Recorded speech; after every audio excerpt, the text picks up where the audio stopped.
Mason Marchment introduces himself to the Seattle Kraken.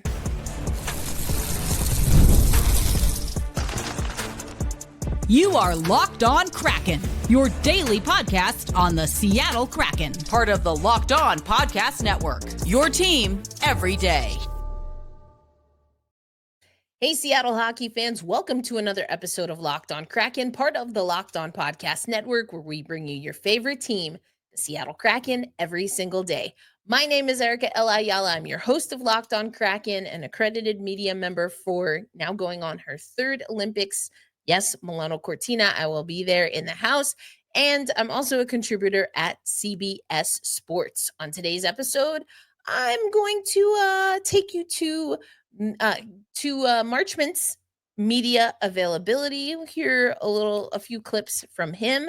We're also going to prepare for the draft. What do we know about the prospects, the drafts, how we've done in the drafts, and what we can expect for the Seattle Kraken? We'll talk about that throughout the week. And then also the Seattle women's hockey team got to add a few more players to their tally heading into training camp. We'll go over all of that. First, Mason Marchment had his media availability with the Seattle Kraken. He talked about his relationship with Brandon Montour, specifically. Their wives are very good friends, and how that has been a good transition, but also that he and Montour have talked a little bit about his impressions that he had playing against the Seattle Kraken. He was asked specifically about the playoff series. We're not going to hear that part of the clip, but I want you to hear how Mason sees himself integrated here. He talked about, and Kate Shefty wrote about, how he was a late bloomer, cracked into the NHL at 24 years old. So what exactly can we expect from this guy? What are we getting in Mason Marchment? Well, let's hear from him himself, and then we'll break some of it down in the first segment. It's an exciting place to play. I think it's a brand new organization. They have a great rink, and from what I've heard, they have great staff and good people in the room. So I'm definitely excited to get down there and meet everyone. But for me, I think it's going to be a good opportunity and a fresh start, and that's always exciting. And I'm looking forward to that, and hopefully we can get better as a team and make the playoffs. Yeah, I mean that is my game. I like to get on the forecheck and get inside, get pucks back, and strip guys on the back check, and that's stuff I take pride in and like to do well. So if I can help out that way, it's going to be great. But get to the net front and get in the goalie's eyes. That's huge. So stuff like that, small things like that, are things that help win games and help you get playoffs. And so hopefully I can just come in and do the best I can and get to the net.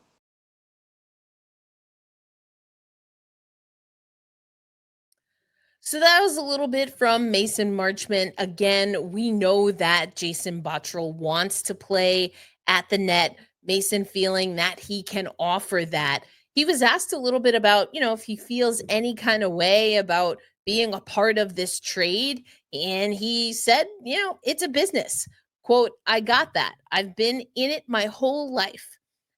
He, of course, has family members who've been in pro hockey, including his father, Brian Marchment.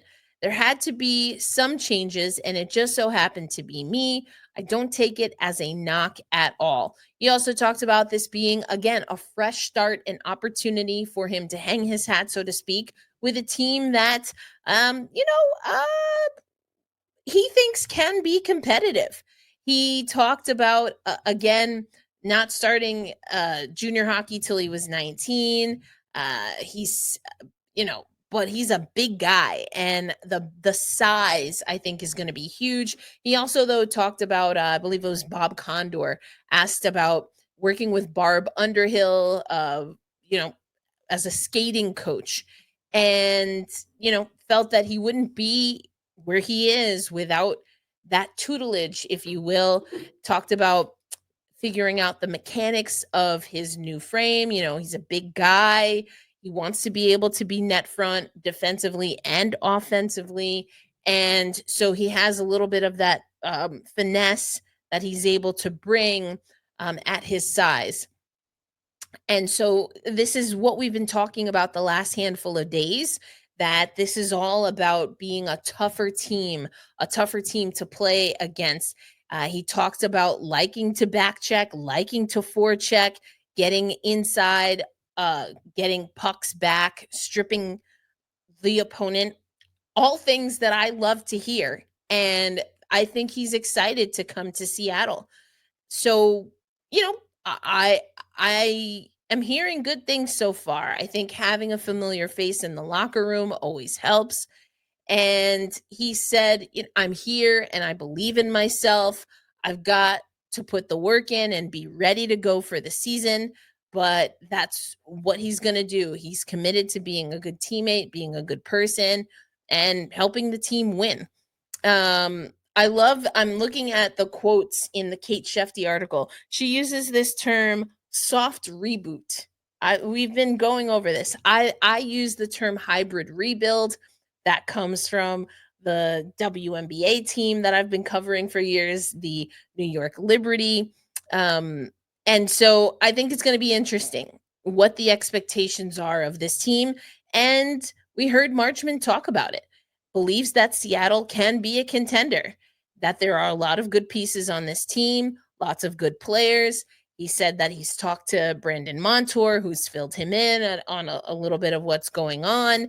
So he says, quote, I don't think that we're far off at all from the outside looking in.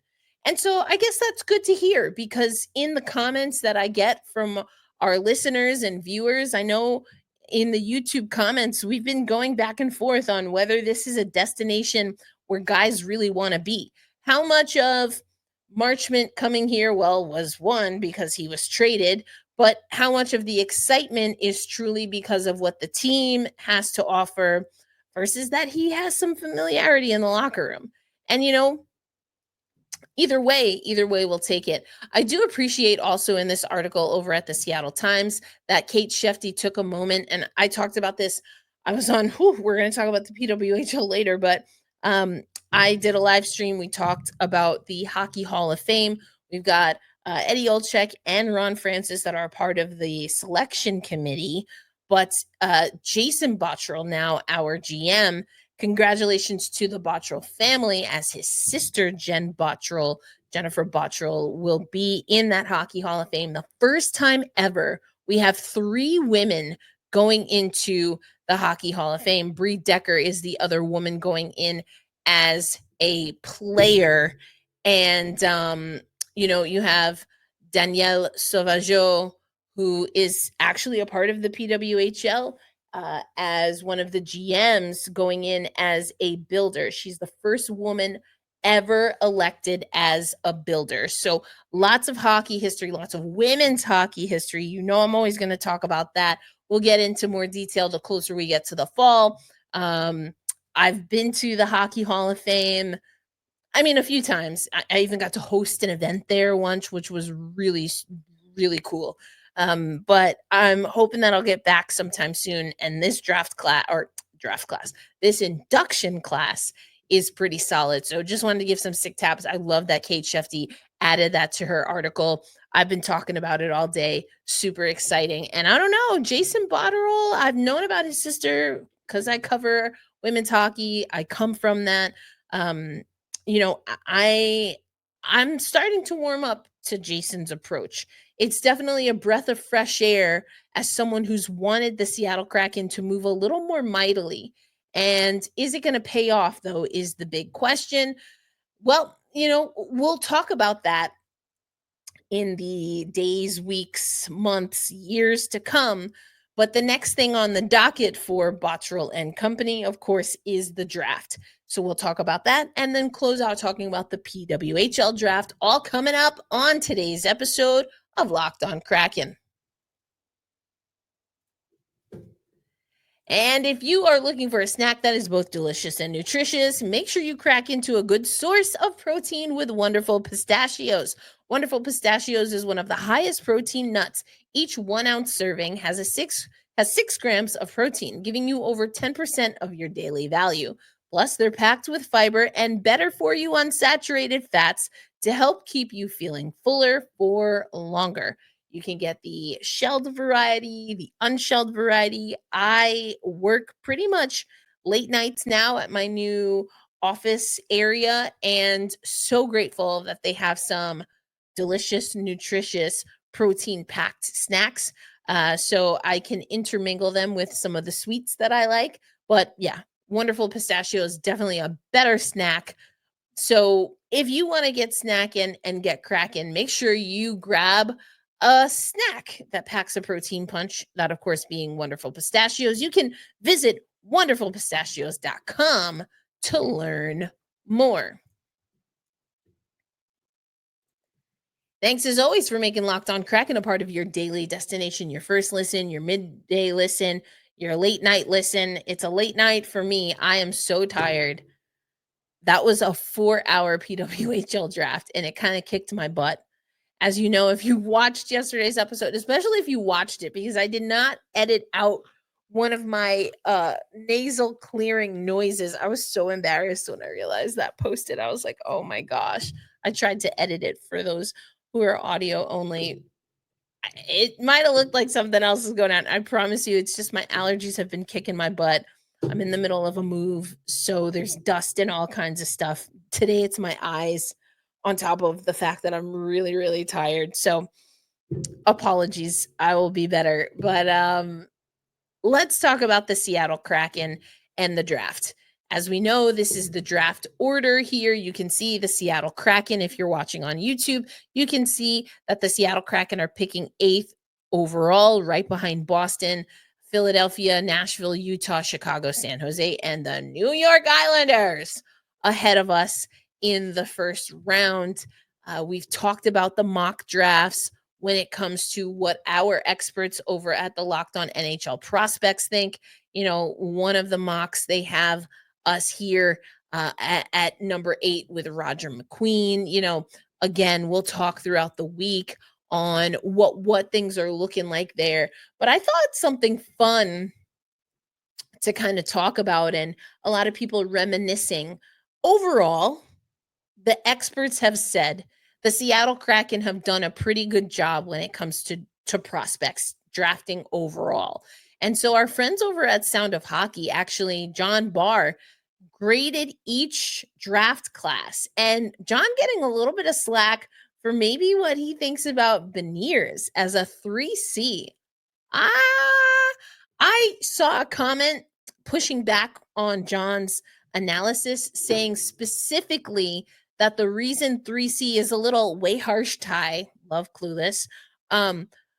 The reason that's a little way harsh is because of what he can do defensively. And I will stand on that hill. I will stand on that hill. I do think Matty Beniers, his defensive game and what he's able to do for us defensively is underappreciated. So 3C, I don't think so. And I know for a fact, I think I get a comment maybe every other day with regard to more specifically Shane Wright and making sure that we're giving Shane Wright opportunities. But the 3C for a lot of people commenting on YouTube is not Matty Beniers, at least not the way this roster is constructed right now, but it is one Chandler Stevenson. Now that's tough because he's one of our 7-7 guys, right? So that's a lot of money to have as your third centerman. But is that how it's going to be? I don't know. I guess we got to see what Lane Lambert thinks about that. But yeah, Matty Beniers, a little harsh to have him, I think, as that 3C. But other players in that draft, Riker Evans, Ryan Winterton, Ville Ottavainen, Jacob Melanson, those are the guys that we've seen over and over. John gave this class an overall B+. Beniers' future as a top center remains TBD, but the overall draft class is tracking well above average, especially for the late rounders. Simon and Justin among them.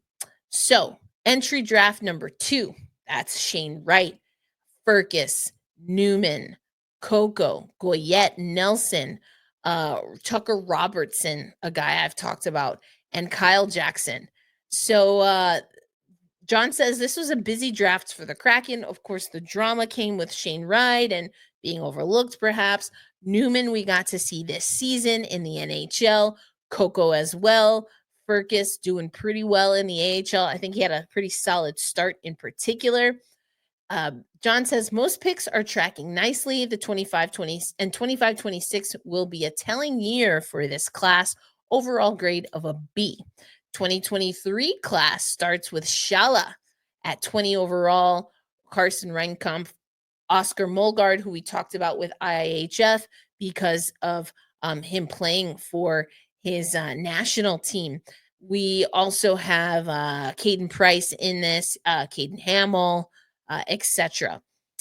Even the most optimistic Kraken fan has to feel a little nervous about Edward Shala. And we've talked about this time and time again on the podcast. John goes on to write Seattle's first rounder in 2023. Nobody expected to have him. Nobody has expected for him to reach the NHL yet, John writes, but he's had underwhelming seasons at lower levels. 19-year-old in the AHL, young for the league. So might be early to write him off is what John is saying. I tend to agree. I've talked about Edward Shala before. I think the nerves, the transition was really tough on him in the beginning. Right after being drafted, I think he has settled in a little bit more, but we'll have to see. I think I lean more towards the positive with Shala, and I completely understand why some people might want to kind of move on. This class got a C plus from John overall. Reinkampf and Molgaard helped the grade, but concerns about Shala weigh heavily. You have to hit on first rounders. And that's true. That's definitely true. And maybe something that we talk about down the road when it comes to the Seattle Kraken. In 2024, last year, Berkeley Catton was the overall first round pick for us at 8. So we have Oliver Josephson, Kim Sierranen, Clark Coswell, and then Jacob Fibger. So, overall, what we're hearing is an A-. Berkeley Catton has been phenomenal, is really being recognized as he continues to play for his style of play, his ability to get to the net, to score. So that definitely brings up the average, that C plus, B-, I think. Overall, John says, 4 drafts in, it's clear the Kraken are building with patience and purpose. That's Ron Francis through and through. So again, we'll get to see the Jason Botterill version of the Seattle Kraken era and the Seattle Kraken leaning into their talents, which might be building up a prospect pipeline. But John overall feels that the pipeline is in a healthy spot. Next wave, though, needs to start arriving in full. And that's why I think this hybrid rebuild, or whatever you want to call it, reboot light, or I forget what Kate Shefty, I guess I still have the article up here. Kate Shefty calling it a soft reboot, hybrid rebuild, whatever you want to talk about, whatever you want to call it. I think the Seattle Kraken are in a position now, and I don't know that they're necessarily done, but the thing that I see and how things are playing out already in the offseason is that Jason and his staff do want to give every opportunity, right? This is something Ron Francis used to say, every opportunity for some of these young guys to make the squad. And all the more reason why the upcoming development draft, I think, is going to be really interesting. We do know Berkeley Catton will be there, similarly to what we saw Shane Wright do, probably mentoring a little bit, but also getting some repetitions for him. Going to be a huge, I say this every year, but I also think it's true every year. It's going to be a huge training camp, and Locked On Kraken will once again be there. Coming up next, let's talk about the PWHL entry draft. So we're not preparing for that. The picks are already in, and I do think Seattle did pretty solid. I still really like Vancouver's pick, but I'll talk about that a little bit more on the Women's Hockey Report on Friday. Let's get you ready for PWHL action by going through the first entry draft picks ever for PWHL Seattle.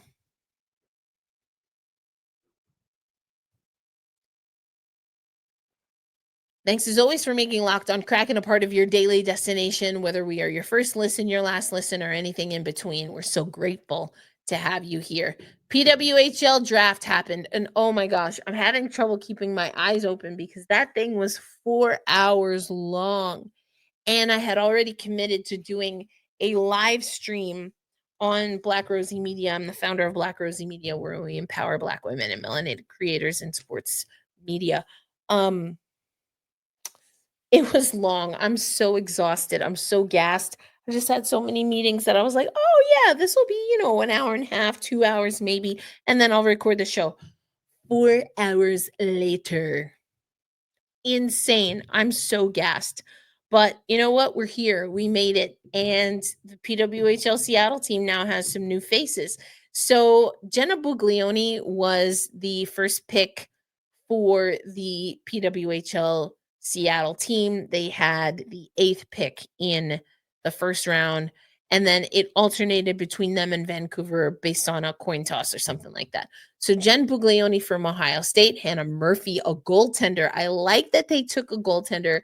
Hannah Murphy from Colgate, talked about Colgate and some of the players that we're seeing come up from Colgate in the other stream that I was a part of. Lily Deliandis from Cornell. We've got Jada Hashbich, Jada Habsh.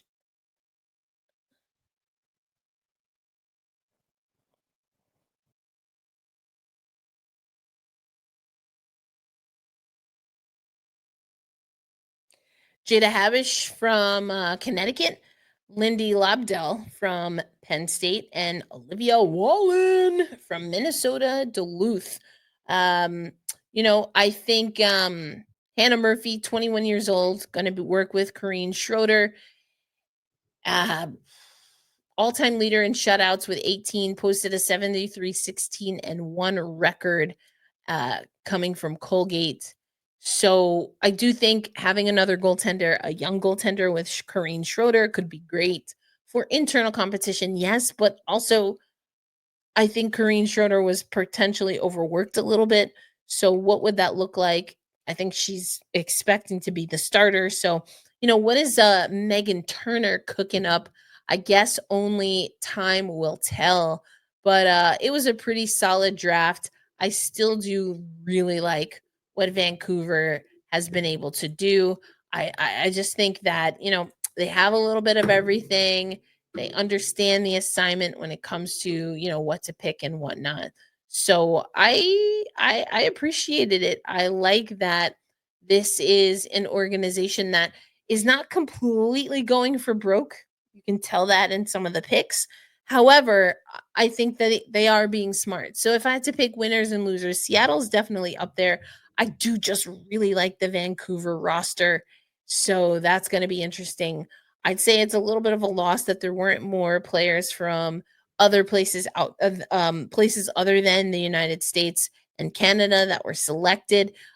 USA Hockey sent us an alert, and I just want to read this. So 46 spots, 23 have represented the United States at one point or another. Haley Wynn, Casey O'Brien, Ella Huber, Ziara Cannon, Emily Gentry, McKenna Webster, Olivia Mobley, Skylar Irving's, just as some examples of the players from the US that went. Not as much international flair as I was expecting, but there's still free agency and we might see trades elsewhere. Who the heck knows? What a night. I'm so gassed and exhausted. So I'm going to call this one a night. Let's hold fast. Let's stay true and loud and proud we say as we get ready for the draft.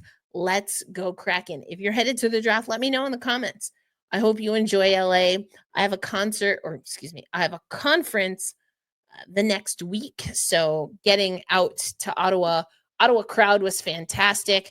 The programming was a little meh for me, not exactly it was awkward at times, I'll just be honest, but we made it. Exhausted as I am, we made it through. If you want to hear more about the PWHL, I will have more regular updates as we move forward with Locked On Kraken, but you can also find them on the Women's Hockey Report. And make sure you check it out. Be kind to yourselves, be kind to others. Hold fast, stay true. Loud and proud we say, let's go Kraken. And I will catch you on the next episode. Peace out, everybody.